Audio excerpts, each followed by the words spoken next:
Welcome back again to Driving It Home. Some of you are checking in for the first time. Some of you have been here before because you wanted to check out our square body or 4Runner, Toyota, Chevy products.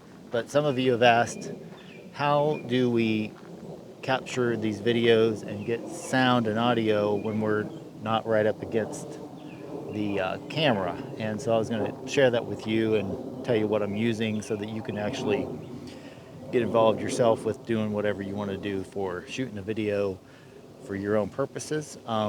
Real quickly, basically all I'm using for this video is the cell phone on a tripod. Tripod I got at Goodwill. It's really low budget tripod. Don't need anything special for that, just because it's holding the camera up.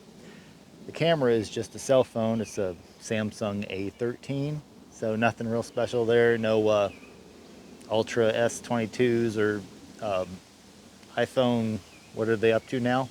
Fill in the blanks down below for what they are at right now. But anyway, low budget phone, and using the Rode Wireless Go 2 wireless mics. That's how we get audio from wherever we're standing to the recording device, whether it's a phone or a camera.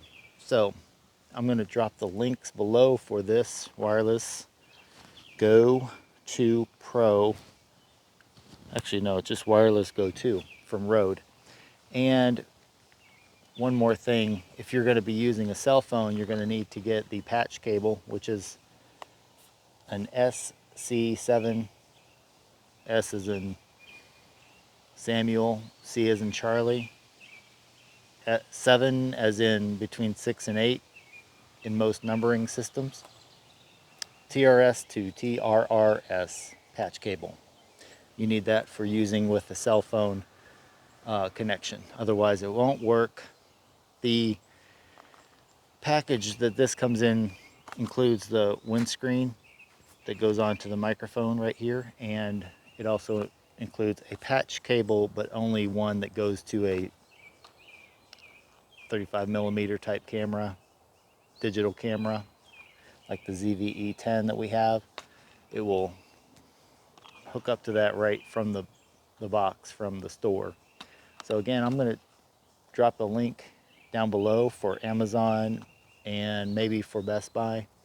These were purchased at Best Buy, but you can get them at any retailer. But we will put a link down below so you can quickly go get the product that you need that we're using now, so that you can get up and running quickly for your projects. So stay tuned. We're going to be moving on into these other videos for getting the 4Runner working, and obviously everything else related to cars and all the good stuff that we get into. So check out those videos here. Make sure you subscribe and like us if you can with a thumbs up. See you next time here on Driving It Home.